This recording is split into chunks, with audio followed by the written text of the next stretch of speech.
you know what they say, it doesn't matter how loud they applaud at the beginning, it's the end that matters, right? So hopefully we won't go downhill from here, but thanks. Anyway, so let's, is it gonna bug you if I move? No. So here we go, thanks for being here. So the theme here is gonna be sort of what's new, right? How search and social, particularly, are changing the world of mass communication, right? And changing PR for sure. So in the 20th century, that seems so long ago, but anyways, that's sort of sometimes referred to half disrespectfully as the holy trinity of the 20th century, was these three things, right? Mass production, mass media, mass marketing. So if you're Henry Ford and you build an assembly plant and you produce millions of Model Ts and you can afford to use mass media, which is a tricky thing to do because there are very precious few mass media outlets that are very expensive to get into, right? But if you can afford that and you can mass market what you mass produce, that's a killer combination, right? And so we know all the 20th century brands that have used this trinity brilliantly. Pick your favorite, Budweiser, Nike, Ford, whatever you like. And so the premise for tonight's conversation is these three things are still around. And there's still plenty of organizations that use them brilliantly, right? So we can think of Nike as an example. Last I checked, Nike uses these three forces beautifully. And will continue to, right? But what we'll talk about for the rest of the time is that the game is changing also, that this is not the only game in town anymore. There's alternatives to this, right? So we're going to talk about the 21st century. Some of you guys may know this character right here, Casey Neistat, right? He is a YouTube star. I was going to show his video, but there's a couple of F words in his video and I decided not to use it, right? But here's the point. Look at this guy, right? Casey. He's got 8.5 million subscribers on YouTube, right? CNN just signed, not just, X months ago, signed a deal with him for $25 million to produce a news show, right? Here's a kid who's a YouTuber, right? Not a journalist by any traditional stretch of the, and of course, Jeff Zucker, the CEO of CNN, his son says, oh yeah, he's the guy. You want to have him deliver news, right? And now this quote is from Casey, who says, my dad considers, traditional news and traditional media the be-all, end-all. I'm not so sure that others do, right? So obviously, to state the patently obvious, we're in the middle of a big shift, right? In terms of the way, in particular your generation, but even mine, in the way that we produce and consume media. Even what a media outlet is, right? Do I have a phone? Yeah, I have a phone. You've got a phone. You and I are media companies right now. Well, we all are, right? Not just Matt, because he's got a camera. We got a camera too. Not just Matt, because he might take this video and send it to Lasell, and they might pump it through the system and broadcast it somewhere. But you and I could broadcast this right now on Facebook Live, right? So what a revolution, right? To take this thing and to go from, whoops, that to us now, right? So we're all media companies. Boy, the world has turned upside down, right? Look at Snapchat. Now, when they went public, as you all know, right, initially there was an enormous amount of buzz. The stock has dropped a little bit, actually significantly, since its initial public offering. But it's still, I just checked this morning, its market cap, meaning its perceived value, according to the investment world, is, as you can see, $17 billion, right? Compared to News Corp, one of the largest traditional media companies in the world, right? We all know Rupert Murdoch, and we know the Wall Street Journal, and we know Fox, and all the stuff that he owns. Snapchat is worth almost twice that, at least in the eyes of Wall Street, right, compared to News Corp. That's a crazy thing. When Mark Zuckerberg decided to pay $1 billion to acquire Instagram, being a professor, of course, I am wise in all things. I thought it was the stupidest idea I'd ever heard, right? They had 13 employees and they had 0 revenue. And Zuckerberg paid $1 billion, and it was brilliant. I mean, it was absolutely brilliant. Because what Zuckerberg knew that I didn't is that the world had shifted to mobile, the world had shifted to visual, obviously, and Facebook had struggled with mobile a bit, right? Facebook never really cracked that nut. And so for him to acquire Instagram for $1 billion was nothing. And now, of course, we see the the ways in which Facebook has become such a visual/video platform, I think he was really smart in that acquisition. So, whoops, sorry. So this is just a quick little snapshot, right? We know everybody in this room uses social to get you news. My assumption is that most of you students probably rely on Facebook for a big chunk of your news, if not 100%. Even my generation now is getting in the game. So if you look at the short-term change, just from 15 to 16, right? I'm sorry, from 16 to 17, you know, more and more of the people who are on these platforms are using them not just to find their friends and chat about, you know, who's doing what to whom and share cat videos and all the stuff that we do, but to get news, right? So the news universe obviously is in significant change. I'm gonna try, oh, you know what, I shouldn't have stood up here because I need to click on that video, sorry. I'm gonna, in a minute, walk back there and click on that. So this is a little video that YouTube created to talk about what they think of as Generation C. So we talk about millennials and Gen X, Gen Y, baby boomers, all that stuff. They use this term Generation C, right? Because of the C, the connection, the community, the creation, curation. What's the point? Is that you guys, we even, the audience, are no longer just passive couch potatoes receiving images, right? We want to be part of the experience. We want to co-create. We want to be part of the media exchange. This hit me, I'm a fan of The Office. Anybody know the TV show The Office, right? I sort of sometimes think that everything I've learned about management, I've learned from The Office, and from Michael Scott in particular, because that man, that character I should say, has a gift for doing the exact right thing in the exact wrong way, right? And it just cracks me up when I see what he does. But anyways, my youngest daughter, who's a PR graduate, she loved The Office too. So every now and then she'd shoot me a message and say, hey, did you see that last episode of The Office? And I would do the old dad thing. I'd go, oh, geez, no, I didn't. What night was that on? Is it Tuesday or Wednesday? And is it 10? Is it NBC or ABC? And she would say, dude, have you ever heard of YouTube or Hulu or whatever she would write back? And I go, you mean, I'm exaggerating, but you mean I don't have to be sitting at my chair at a certain time on a certain day when the powers that be decide to give me entertainment, right? And she says, no, you don't, because what you do is you just go and get what you want when you want it. I'm like, oh, that's cool. I'm exaggerating a little bit. I knew about Hulu, right? But the premise, the mind shift from being a passive consumer of media that comes from the powerful and the few to being part of the media and each one of us able to produce is pretty amazing. I might skip that video. That's okay. I've got a couple of others later on. So, in our business, this is going to be familiar to Jack. This is old school. In the classic world of mass communication, right, which is where we come from, there were two flavors, paid and earned. Paid is another way of saying which communications discipline. I'm going to quiz you guys now. Which of the mass comm professions is known for creating stuff and then paying media to present it to an audience? Begin with A. Very, very good, young man. Yes, so this is our friends in advertising. This one, right?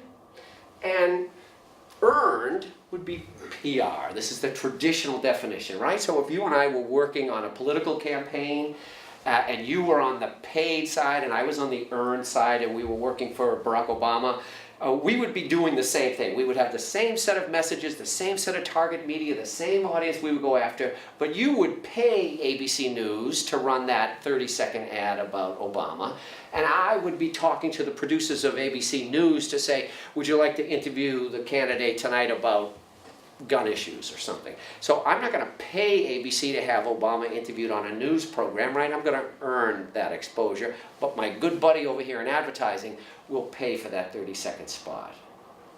If it's Vogue magazine and you're on the paid side and we're representing a fashion designer, you're going to produce a magnificent full-page ad about some new fashion line and you're going to pay Vogue to put that ad on page 12. And I'm going to talk to the editor and say, you know, this designer has come out with some amazing new stuff. Here are some pictures. Would you like to meet her and interview her? Maybe you could do a story. Everybody all right so far? And I'm going to slow down on that one because if that doesn't make sense, we're in big trouble because the rest of the presentation is kind of predicated on the old model. Anybody get questions, or we okay? Because we're going to blow this up now, right? This is the traditional model of mass communication. What we're going to do is kind of deconstruct it a little bit and come up with a new one. So there it is in a different way, right? Everybody who works in mass comm traditionally does this. We all work. So I used to work, as did Jack, in public relations. So my company had clients, and those were the organizations that we represented. And what we got paid to do was to figure out the mass media that we should target that will reach the publics, or audiences if you prefer, that we want to reach. Pretty straightforward. We did that in public relations, and our friends did that in advertising. We were usually going after the same media, usually with the same messages, hoping to impact an audience in some way. That's changing, even though we still do that, right?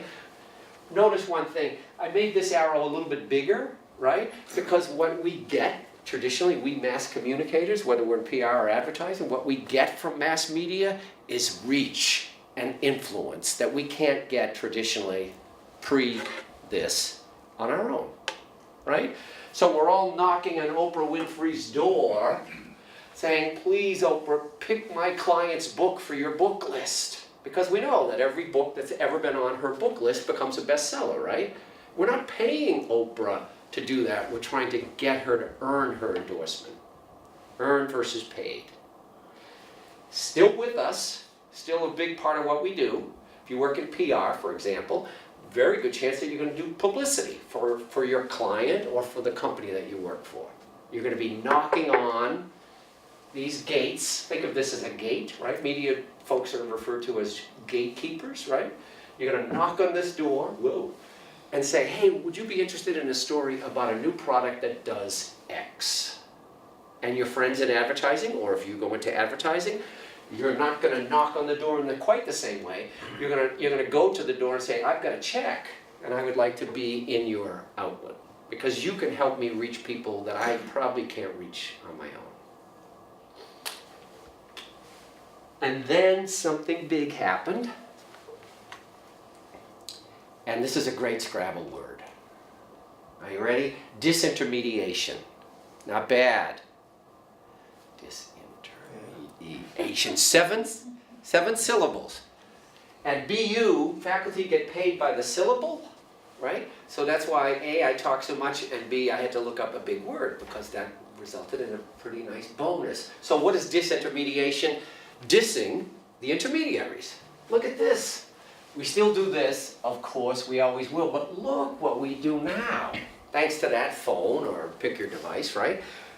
We produce content that we distribute directly, not through media, but directly to audiences, through Snapchat or Instagram or whatever your favorite, your blog, your website, whatever your favorite platform is, right? That's obvious. Even though this arrow is not well drawn because I'm not good at PowerPoint, think of the power of this. Not only can we send stuff to people directly, we can listen to and learn from people directly. Everybody all right? I think that we communicators undervalue this, right? So where I work, at BU, at the College of Communication, we just built a room that's called the Social Media Command Listening Center, right? So it's got a bunch of fancy computers and stuff like that. And basically what it does, it has some very expensive software and allows us to listen to global, real-time conversations. And we can, you guys have probably already used tools like this. There are some fancy ones, there are some simple ones, and you can type in what you're interested in monitoring. So if you're interested in coffee, you can look for any kind of conversation happening anywhere in the world that relates to coffee. And these software systems will capture that conversation and bring it to your desktop and say, hey, pay attention to me, Dunkin' Donuts. There's a spike in what people are talking about coffee in Africa, right? And then we can pay attention and try to figure out what this conversation is about. Is it a problem? Is there something bad happening about related to coffee? Is it related to us in some way? Is there something good happening that maybe we want to become part of that conversation? Very powerful software that'll do that for us. We can put in terms that will exclude certain, if we don't sell cappuccino, we can rule out cappuccino. Not interested in that, just give me espresso and blah, blah, blah.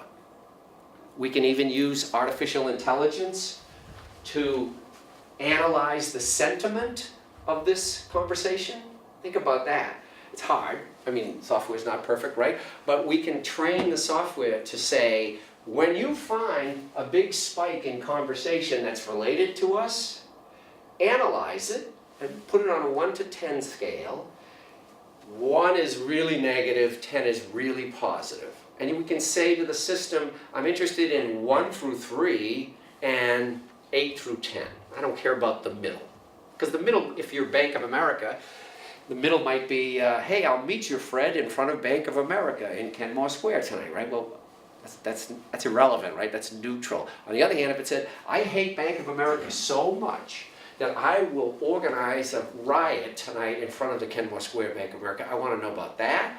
Or if people are talking about something incredibly positive, I want to know about that. And all of that we can do in real time, all over the world, sitting at a screen, for free, basically. So it's kind of like focus groups, but on all the time. So, this thing, I keep thinking that doesn't work on the screen. Okay. This thing, when we look at it this way, means what I said previously, we're all media companies. Every one of us. If somebody had Facebook Live turned on here, we could be broadcasting all over the world in real time right now. So I don't know what the theory of relativity is, even though I've had people explain it to me many, many times. So I made up my own theory. EC was MC. Every company is a media company.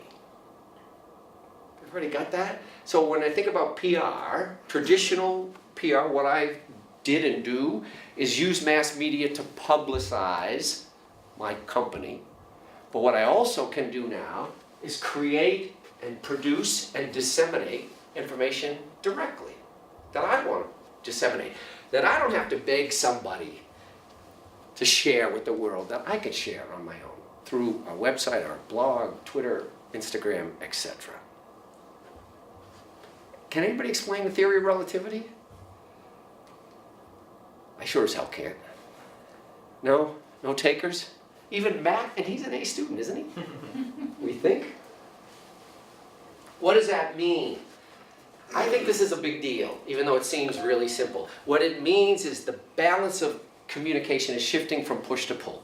Traditional communication is push. What does push mean? A billboard is push. You and I, on behalf of our brand, rent a billboard and try to interrupt somebody driving down the highway to say, hey, look at me. I want you to pay attention to me and buy me. We're pushing information at an audience. Everybody got it? It's what we do, and it's what we will continue to do forever. We still will. But look what's new here. Does anybody know, anybody other than the more mature members of the audience know what this thing is? You do, huh? It's what your grandmother uses to keep the door open? Yeah. The yellow pages, so pull is not new. The yellow pages have been around for 100 years. When you need a plumber in the middle of the night because the sink is clogged, you look up P, plumber, yellow pages, you get a phone number, you call. You are getting what you want, when you need it. You're not waiting for somebody to, an ad, hey, do you need a plumber? You need a plumber, you go get the information you need, right? Think about the power of pull today when you've got that thing in your hand at all times, right?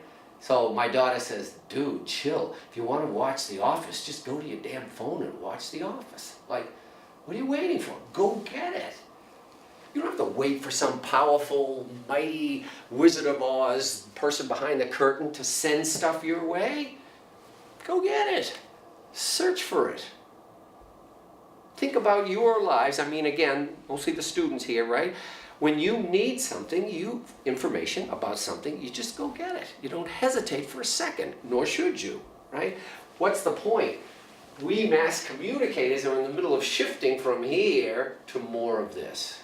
Here's the question now. It's a different question. This one is, which billboards should I rent? Which magazine should I advertise in? So I can push a message to somebody and pray that somebody sees it, right? This one says, how can I be where they go when they go there? Right? Think about that. Here's the difference. I'm in control of this. I pick the billboard. I pick the words. You're in control. The audience is in control of pull communication.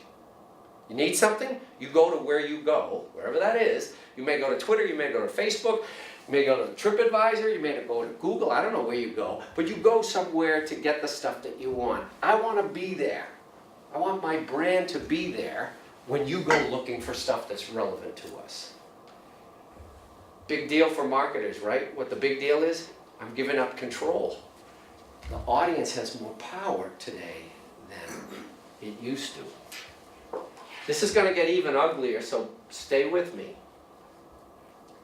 There's our traditional. Here's our fancy word, disintermediation. So we've got two models of mass communication now. And now I'm introducing a third, right? The third model is search, or Google, whatever you prefer, right? So look at how crazy this gets. Because I want to be in this, is that a rhombus? Geometry people? I never really knew what a rhombus was, to be honest. Is it a parallelogram? Rhomboid? It's a rhomboid? What is it? I think it's a trapezoid. It's a trapezoid. Yeah. I'm going to use that. This trapezoid is really precious and important to me. Because particularly your generation, you're doing less of this and you're doing more of this. So here's three things that we're doing. Traditional mass communication, direct two-way communication, and feeding Google. Everybody okay? How do you feed Google? Bunch of ways. The publicity that we're generating, right, that article in Vogue magazine about that fashion designer, that finds its way into Google. The content that we're producing directly through our Twitter feed or our blog or our website, that feeds Google. Everybody okay? So we got three jobs where we had one. That's David Meerman Scott. He wrote that book. If you're interested in this stuff, and you may not be, but if you are, you should read that book. It turned the world upside down back when it was first, the world of PR and marketing, back when it was first written 8-9 years ago. Now he's on the 6th edition, and it's still one of the more popular and influential books in the business lately. He does this shtick that I imitate. When he travels all over the world doing speaking engagements. He gets paid a ton of money, which I'm jealous about. And he stands in front of a crowd of 3,000 people, and he says, "It's so great to be here in front of PRSA." And he said, oh, and he does this little joke where he says, "Oh my God, I forgot my business cards." And he says, "Oh, I wanted to give out a business card to everybody here in case you wanted to hire me as a consultant." And then, of course, he hits this button and he says, "Oh wait, there's my business card." And it's a joke, but it's not a joke, right? Why does he refer to himself as David Meerman Scott? Because when you search for David Scott, there's 6 million of them. When you search for David Meerman Scott, he's number one. That's his business card. That's your business card. That's my business card. That's our brand's card, if you will. Because if we're not on page one of a search that's highly relevant to our brand, we're dead. Joke, best place to hide a dead body? Page 2 of a Google search, because nobody goes there, right? When's the last time you went to page 2, 3, 4, right? If you did, and I sometimes do, I'm really frustrated by the time I get to page 3. I'm like, God, get me the hell out of here. If I don't find something fast, I'm just gonna give up, right? So our job is to get our brand onto page 1 of a Google search when somebody's looking for something that is central to our existence. And that's a hard thing to do. And we do it this way, right? That's how we feed Google. If our blog that our company has, our university has, or whatever has, if it has great content that lots of people seem to enjoy and lots of people visit and link to our content, that moves us up. So that's search engine optimization. That's SEO, right? That's a really important thing for this generation of marketing communication professionals to know about. How do we optimize our content so that it's found by the people we care about? It's a really important thing. Oh wait, there it is. And then Zuckerberg drops out of Harvard, creates the Facebook, and makes my illustration even more complicated, but I promise this is the last thing. So now we get 4 jobs. 1, 2, 3, 4. That seems like a lot of work, and it is, but here's the take-home point, and then I'm going to stop and see if anybody has thoughts or questions. You can look at it as 4 separate things, or you can look at it as one big ecosystem, right? Because the truth is that the stuff that we post on social gets picked up by the press, who use that for stories, which gets picked up by Google, right? So, and the stuff that we're producing directly gets picked up on social and gets shared. So I think a better way to look at this thing as one big virtuous, I hope, ecosystem, that if all 4 pieces are clicking, it can be a very powerful brand building, awareness building approach. Social matters to search. Google has been changing their algorithm constantly, partly to add more social factors into their algorithm that determines what gets posted as number 1 result versus number 6 million. Because when Google looks in the rearview mirror, they see Facebook. Because what they're worried about is that you guys will turn to Facebook instead of Google to get what you want. And if you do that, and there are fewer eyeballs on Google, then the ad rates go down, and then those guys from Stanford out on the West Coast become less billionaire-ish, if you're with me, right? So how does Google compete with Twitter? How does Google compete with Instagram and Facebook? It's a tricky thing, because Google is run by an algorithm, by a formula, by software. And Facebook and Twitter and Instagram and Snapchat are run by human beings. And sometimes we're like, I'm not going to trust an algorithm to tell me what's the best club to go to in Boston tonight. Like, what does the algorithm know about that? I have a friend who's like Mr. Boston, and a couple of other friends who love music. I'm going to go to them. I'm going to say on Twitter, hey guys, what's the best club I should go to tonight in Boston, right? That's going to be a human answer. Google can't let that happen, right? Because if they do, Zuckerberg will take over even more of the world than he already has. And so the algorithms that they use to determine what's number 1 in their search results are now increasingly influenced by social.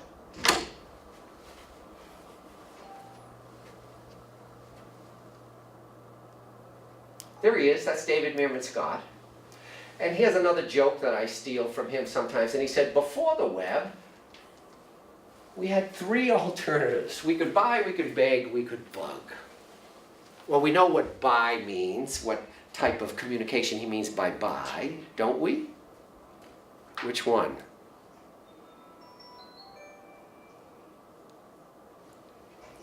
Thank you. Beg, this is an inside joke, that's public relations. If you've done an internship in PR, you probably know the joke, because you're on the phone or on your email or on Twitter, wherever you are. Hey Joe at the Wall Street Journal, do you think you might be interested in doing a story? Come on, please, it's really interesting, right? That's kind of what we do, because we're trying to earn our way into the media, not pay. Or bug, that's sales, right? So back in that holy trinity of 3 20th century powerful forces, right, they were predicated on building big advertising, PR, and sales powerhouse organizations. And he says the web changes that, right? Because we're not stuck with that model. I love this one, because today we are publishers as well as publicists, right? Traditionally, PR people have been primarily publicists, and we still are, and we probably always will be. And it's, in some ways, the best part of the job. But we're not just publicists anymore. So, in my early days in the career, all I did, right, was to knock on doors of journalists saying, would you be interested in this story? And then hand it to them, and they would then produce the story. And I'm still doing that, but I'm also creating my own stories, my own videos, my own images or infographics or narratives. That's pretty exciting. So Scott says, and there's that book again, this helps us get out of the interruption business, right? Because if you think about it, advertising is really predicated on interrupting somebody. It's kind of a bargain. In return for letting you, Quigley, watch The Office, you got to sit through these ads. I know you're not here for the ads, but tough luck. You can't see the content without the ads. Same with Vogue. I know you want to read about fashion, but you've got to put up with a bunch of ads, right? So I'm going to try to interrupt you as best I can. And Scott says we still do, we always will, but now we've got new models. Because pull communication is not, somebody want to get the door? We're about to be kicked out. I hope that's all right to let her in. Yes, yes. Oh, okay, cool.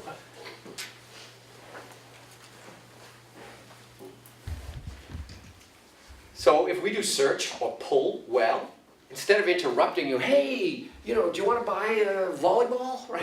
It's like, I know you're not here to buy volleyballs, but how about a volleyball, right? That's our traditional style. Search or pull-based communication is, oh my God, I'm at a party, beach party, we have a volleyball net, somebody forgot the volleyball, where can I buy a volleyball, right? I gotta go get something, and I am now giving you something that you want when you want it, as opposed to interrupting you, hoping that you'll pay attention. So he says, and I believe, if we want to improve our search engine optimization, our search engine results, what we've got to do is know the audiences that we care about so well that we know what keeps them up at night. We know what makes them laugh, what makes them cry, what they're worried about, and we produce content that answers their concerns. And we post it on our website, on our blog, on Facebook, on Twitter, on wherever the heck we can post stuff, and hope that if we do it well, it becomes easy for them to find.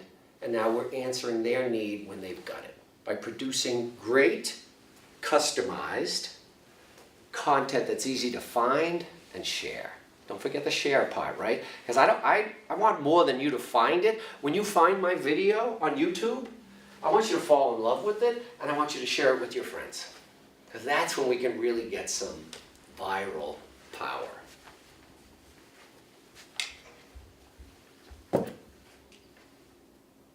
A lot of sugar in that lemonade. I think it's got me a little...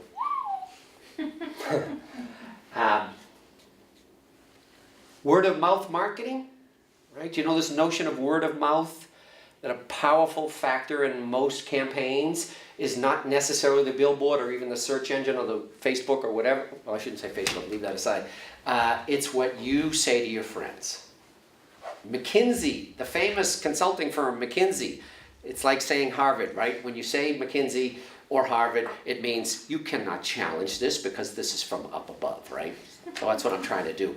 I once took a seminar with a guy who was a direct marketing guru, and he said the 3 most powerful words in the direct marketing dictionary are free, sex, and Harvard. He said if you can put those words in your copy, look out. McKinsey's a good word to use with a business crowd, right? Because if you say McKinsey, everybody's like, oh, McKinsey, right? Because they're smart and they pay their consultants a lot of money, so they must be right. But anyways, their study suggests 50% of purchase decisions are driven by word of mouth, by something that someone you know tells you, endorsing a brand. Think about it. Next time you go to a movie or you want to go to a concert or you want to buy some clothes, right? You are probably going to be influenced at least half the time by people you know who say, oh, no, don't go there. I hate that place. Go here. What's the best pizza joint in North End? Oh, that one. Okay, great. If you're a marketer and if you buy the McKinsey data and you accept the fact that 50% of the things that I sell are going to be influenced not by me directly, but by what people tell their friends and acquaintances, whether it's face-to-face or whether it's on social or wherever, that's a big deal. So how can we influence word of mouth? Buzz would be another, viral. How do I get people talking about my brand to their friends? That's the secret sauce. Because we don't trust corporations anymore, right? Well, I don't know if we ever did, but we trust them less than we ever have. And when Edelman asked the same question for the last 18 years, who do you trust, right? The graph's pretty straight. The graph says, I don't trust big established organizations as much as they were trusted in the past. I don't trust government, I don't trust companies, I don't trust media, I don't even trust religion that much. That's all dropping. So the obvious question is, well, where the hell is the trust going if it's dropping from those places? And the answer's been pretty consistent. It goes to people like me. Like, I really trust it when my friend down the hall says, this is a great restaurant. I don't necessarily trust the ads that I see or the billboards that I see. So I want your friends talking to you about my brand. And social is a powerful way to do that, but not the only way. I like that line. Chris Anderson, again, this is the premise that we have less control over our brand than we used to, because at the end of the day, it's either what Google and or Facebook, to use another powerful influencer, say it is. I'm trying to decide if I want to tackle this theory of the long tail. This is not for the faint. Do I want to do this? Maybe not. I think I'm going to give it a try. This guy, Chris Anderson, who's the editor of Wired magazine, who's written a whole bunch of books. One of his books is called The Longtail, right? Phenomenal idea. Here's the idea.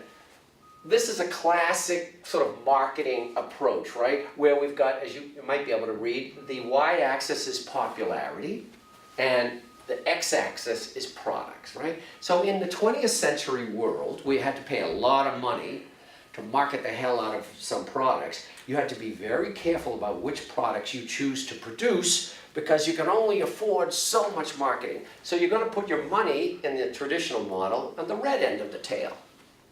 So if you're if you're a music company, you're only going to sign 5 bands a year, max, right? Because you've got to market those bands, and you've got to spend so much money to market them. You've got to pick the few that you think will be the most broadly popular if you want to get your money back. Makes sense. Movies, films, products, you name it. Still true, if I owned a record label, I would rather sign Justin Timberlake than Steve Quigley. Okay, so it's not like this red end of the tail goes away. It's just that today you can actually be quite successful in the yellow end of the tail in ways that was harder to do 20 years ago. Example, if I'm a record label, I can sign bands that I think have niche audiences, and I'm going to pump less money into marketing them, because if they're really good in that niche, the niche will market them for me. I don't know if I'm making any sense. So I'll use an example. I have a son who's 30. He lives up in Maine. He skis, and he's kind of a counterculture guy, and he and his buddies love this band that no one in this room has heard of. The band is called The Beards. Anybody heard of them? They are incredibly successful in their little niche of people. He and his friends can tell you right now where they're going to be performing over the next month. And they pack every auditorium that they play in. Key point, they don't play in TD Garden. They play in smaller venues. The fans market the band, because they're all over Facebook, they're all over Twitter, they're all over Instagram sharing their love for this kooky little band. By the way, every song is about, take a guess, beards. Every one has lyrics about beards. This is the crazy thing. They are not a short-tailed brand. Right? That's not Lady Gaga, that's not Justin Timberlake. They will never sell more than a modest number of CDs, etc. They are quite successful because the fans market them to their like-minded people, right? So my son and his friends connect with other people who are like them and promote the beards. Barack Obama, when he first ran, did marketing at the short end of the tail and lots of marketing down at the long tail. So he did the usual stuff that every political candidate does with the billboards and the ads and the bumper stickers and the ABC News and et cetera, Wall Street Journal, whatever. And then he did a lot of really long tail communication. So he had LGBT sites and he had African American sites and he had Latina sites, information portals that were specifically customized for those smaller niche communities of people.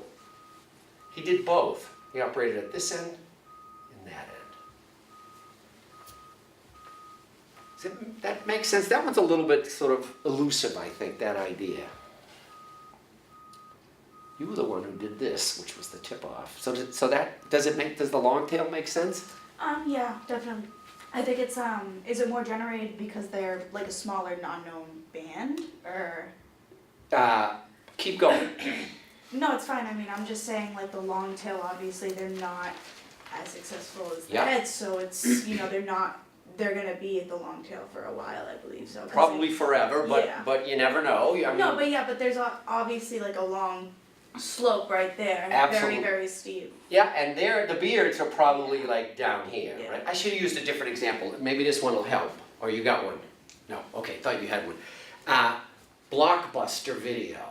Anybody been to one? Oh, great. Okay, I spent half of my damn life, it's when my kids were little, with that glazed look wandering around Blockbuster Video for hours, it seems. Okay, we know they're gone, right? But think about it, if you own a Blockbuster Video store and you rent a gigantic space in downtown Newton and you've got a certain amount of shelf space, right? When you buy videos, are you gonna buy those exotic little videos that 10 people a year might rent from you, or you're going to buy 57 copies of the Titanic and put those at the front of the store so that people walk in and go for this case, a blockbuster film, a wildly popular one. You can't afford to stock your shelves with every film ever made. You've got to make decisions about which ones are going to return the most. You've got to pay for lights and heat and people and all that. Netflix doesn't have that worry. Netflix, their inventory is digital, right? They don't have to only rent, blockbuster, big hits. They can store in their digital inventory exotic French World War II black and white films. Because people will search for them. They don't have to market them. People will go to the Netflix database and say, got anything from French black and white World War II films? Everybody with me? So for them it's a digital cost, because there's not push marketing involved. So they make money off of what? iTunes. iTunes does not have to be selective about what they carry, because it doesn't matter if you're like one of 100 people in Newton who would ever listen to that kind of music. That's okay, because it's a marginal cost for them to add to their database of music. That's a big deal, right? That changes, in some ways, the way we think about how to market. Final point. So if I'm telling stories, if I'm producing content that's going to engage people, right? This is tricky, the short tail. I gotta compete with Oprah Winfrey, right? I gotta attract 10 million people to my television show because the cost is so massive. I need lots of eyeballs to be successful. But if I'm creating content for guys who love skiing and Pabst Blue Ribbon and the band known as the Beards, right? I can produce killer content for that group of people. Because I'm not trying to please their parents or their grandparents or their mothers. I'm trying to please this group of 30-year-old wild men. I can do that. I can tell stories. I can create videos that will keep them engaged easily. It's not as hard as getting 10 million people to tune into Channel 5 at 10 o'clock at night. If you have a choice and you run a business and somebody says to you, hey, you can either have a wildly successful short tail product or you can have a whole bunch of really long tail, take the short tail, right? There's no question. I'd rather Lady Gaga than the Beards. But Lady Gaga is not our only choice anymore. Oh, maybe, what time do we start. Now I am going to show a video about this guy right here. So first, let me tell you a story and then we'll watch the video. So I'm teaching a course at BU. It's the first class. Goes okay. After class, student comes up to me and says, "Hey, Professor, do you ever have guest speakers in your class?" And I said, "Yeah, once in a while. Why? What's up?" "So I just want to know if you wanted to have my brother come." So I'm doing the smile, but thinking, "Oh man, who's your brother?" Like, oh God. So I'm like, "Thank you so much, but I think I'm pretty good. I'm all set. I got the syllabus." And he said, "Okay, no problem. I just wanted to say." And he said, "What about October 24th?"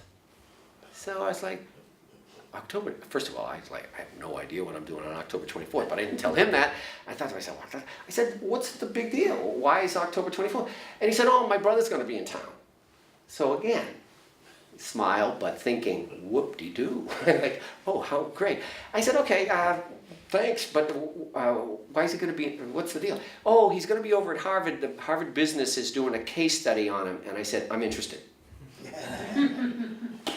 180. Invited him to the class. 80-minute class. This crazy guy had the class in the palm of his hand for 80 minutes. Why? He's nuts and he's brilliant. I say nuts in a positive way, right? He's just off the wall. What's his story? And then we'll see him in action. His story is that his parents were Russian immigrants. He was born in Queens. They moved to New Jersey. Family started a liquor business. He went to school somewhere around here. I don't know if it was Lasell, but it was somewhere in the sort of western suburbs of Boston. He said, "I wasn't a very good student, but I made it through." And he's working in his dad's liquor store, and he's doing a lot of the marketing stuff. And one day he says to his dad, "Hey, Dad, I got a marketing idea." Dad said, "Fantastic, what do you got?" Because I think I want to do a wine vlog. So his dad said what I would have said, which was, "What's a vlog?" And he said, "Oh, it's a video blog." And his dad said what I would have said, "What's a blog?" And Gary's like, "Oh God, this is going to take a while." So he explains to him this idea. "I'm going to have a TV show. Just me sitting up there in the office with a bottle of wine on the desk, and it's going to be inexpensive wine. And I'm not going to be the typical wine reviewer. Oh, hello, welcome to," right? It's not going to be any, I'm going to be me. And I'm going to talk like a New Jersey guy about wine, because I love wine. And his dad said, "That's the stupidest idea I've ever heard in my life. No." So he says, "Oh man." He said, "Tell you, can I do it if I do it after hours? Like when I go home at night after work and all that?" He goes, "You can do whatever you want. I don't care about that." So he does it. He launches something called Wine Library TV. This is going back quite a long time. This is the early days of blogging, right? You know where this story's going, right? Sales go through the roof because Gary becomes a YouTube phenomenon, right? People just fall in love with this nutty guy who is like different from anybody else they've ever seen. So, this video is ancient history, right? Because it's from 2008. Imagine that, right? So that's 9 years ago. But what I like about it is how prescient Gary was even 9 years ago about where all this stuff is heading. So that man is smart, but he should probably be locked up. Here's the postscript. His brother, AJ, kid in the class, and he started Vaynermedia back in 2009, so shortly after he shot this video. They're generating $100 million in annual revenue with 600 employees, headquartered in New York with multiple offices. And what are they doing? They're doing social, digital, online marketing and PR. He, watch this face now, this is my jealous face. He travels all over the world. He signed a 5-book deal, and he travels all over the world speaking to huge crowds, and typically is paid $50,000, $60,000, $70,000, $80,000 for a 1-hour presentation. That crazy guy who was in my little classroom, and he has not changed one iota. I hope if you're bored tonight and you feel like seeing him, just Google, obviously, Gary Vaynerchuk. You'll see more videos than you know what to do with. He is the exact same crazy man that you saw in that video. Wherever he goes, he has one gear, one personality, one style. He's very authentic. His company is crushing it. Now, I would not want to work for him personally, just because he's a little bit too manic for my taste. But I think that he's smart and he's onto something. I'm going to show one more video, at least I think one more. And this is the negative side, right? So we took a look at the positive side. Does anybody know the brand Kryptonite, the bicycle lock brand? Jack? I think it might be a local company. I'm not positive. But I know it. Yeah. So here's the deal. When I had a bike as a kid, the bike cost $83.41, and so the lock should cost $5, right? So I had one of those little turn right, turn left, turn, that any decent thief could crack. But big deal, it's an $83 bike. So what are you gonna spend $80 on an $83 bike? So no. But of course, once bikes got expensive, locks got expensive, right? So along comes this company, comes up with what I think is the most brilliant brand name in the history of brand names, and calls their bike lock Kryptonite, right? Only Superman is in this world. However, we are in the very early days of social digital up here, right? So this is when Facebook was born. We're in the very early stages. This guy out in Seattle takes a big pin, takes the plastic thing off the tip of it, sticks it into the Kryptonite lock, jiggles it around, and it opens. Now he's a big bike guy, so what does he do? He's on a bicycle forum. Back then they were called chat groups, right? So chat groups have morphed into whatever other social media are today, but back then you would go to a bike forum and you talk about bikes. So he posted this on the forum. The next day he decided to post the video itself. You get where this is going, even though it's 13 years ago. Now it's getting picked up. Engadget, some of you may know, Engadget's a very popular sort of tech geek gadget site. And who's going to pick it up next? You know where this is going? The New York Times, of course, right? So how's that for a headline? The pen is mightier than the lock. Great headline. This is a 38-second video, 38 seconds, shot in his kitchen, and it did millions of dollars of damage to the Kryptonite brand. Right? I mean, in my day, the only entity powerful enough to do millions of dollars of damage to a brand was 60 Minutes. And so all of us in PR lived in fear of the phone call that said something like, "Hi, Steve, this is Mike Wallace from 60 Minutes. That's what keeps us up at night. Now, it still does. But that dude in Seattle with actually, I don't know if it was a phone back in 2004, so maybe it was a flip cam, whatever it was. He's a media company, right? A 38-second stupid video shot in his kitchen damages this brand enormously. If I say the word reaccommodate, would it mean anything? If I said passenger reaccommodate, if I said United Airlines reaccommodates a passenger recently, what was the power of that crisis? The power of that crisis was that the other passengers, freaking out, listening to this poor guy screaming as the security guards bloody him and drag him down the aisle of the plane, the other passengers did what anybody would do, and that is that they took their phone out and they shot video of it, right?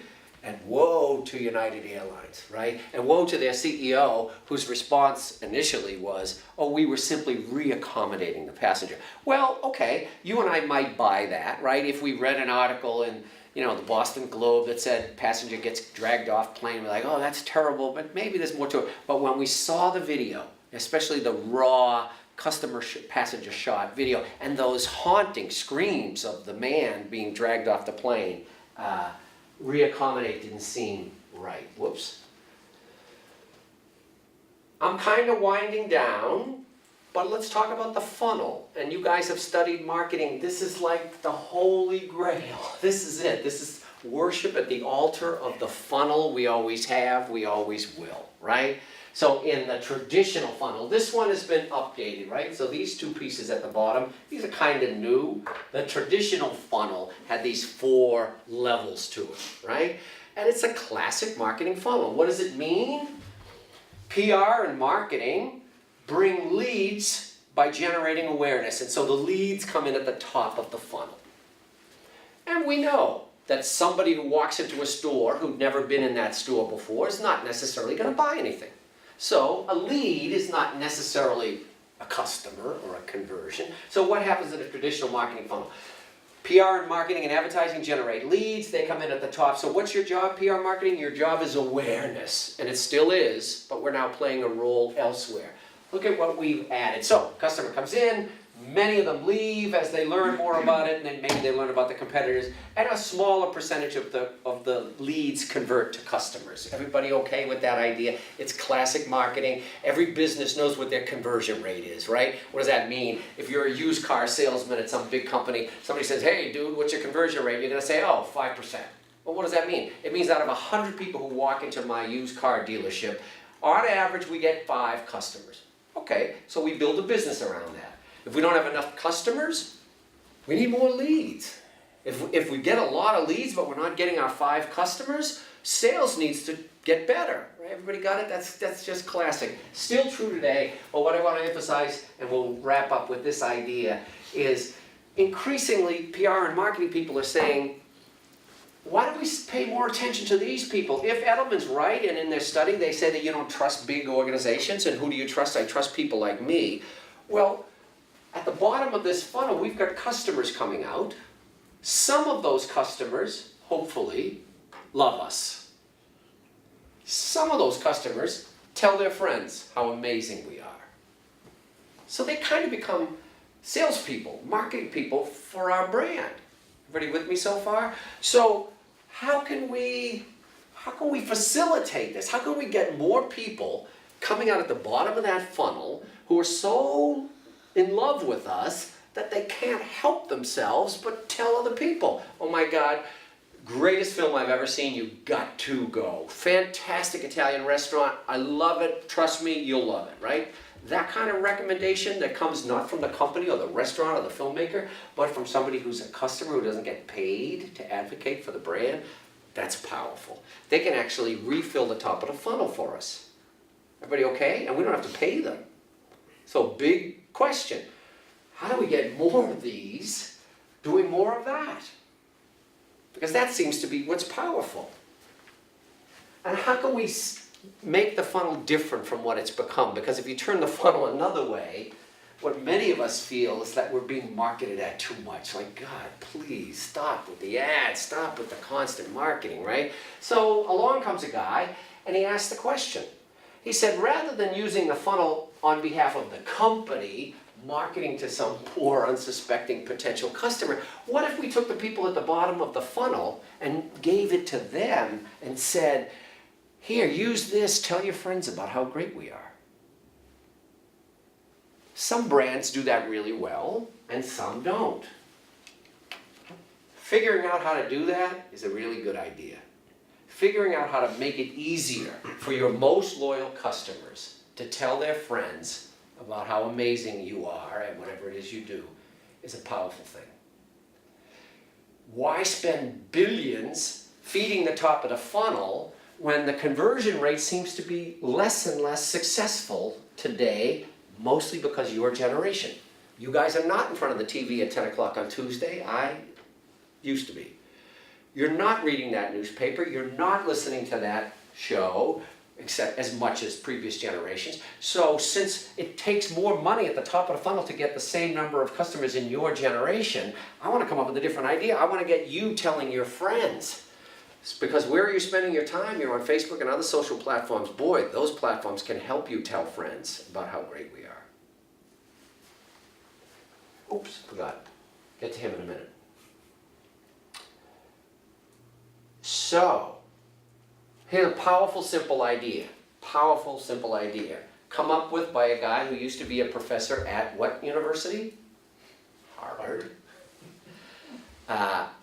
Called Net Promoter Score. Right? And this is so simple, even I can get it, right? Here's what he recommends companies do, organizations do. Ask your customers a simple question. On a 1 to 10 scale, how likely are you to recommend our product or our service to a friend? All you can do is give me one number. Simple, 1 to 10. 1 is not likely at all. 10 is highly likely, right?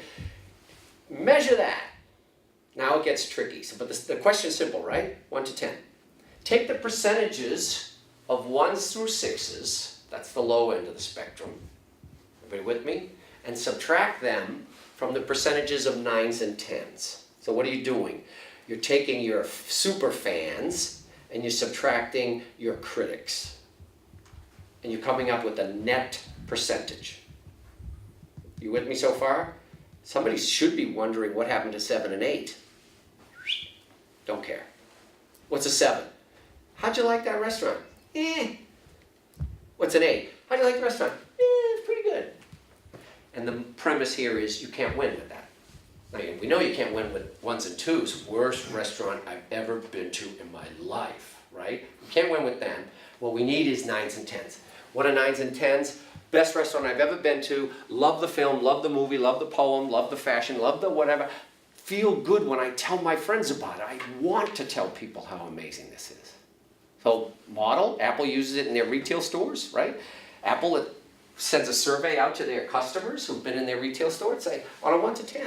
And everybody who works in that retail chain knows what the score is and knows what the goal is, right? So Apple says we're at 46% and we need to be at 55. Our goal for the end of the year is to be up to 55. How do we do that? We produce fewer detractors and we produce more promoters. Got it? Last thing is this guy. I know some of you know him, right? Oh yeah, there it is. United Breaks Guitars. Yeah, so that's Dave Carroll, and some of you know his story. He's got a band.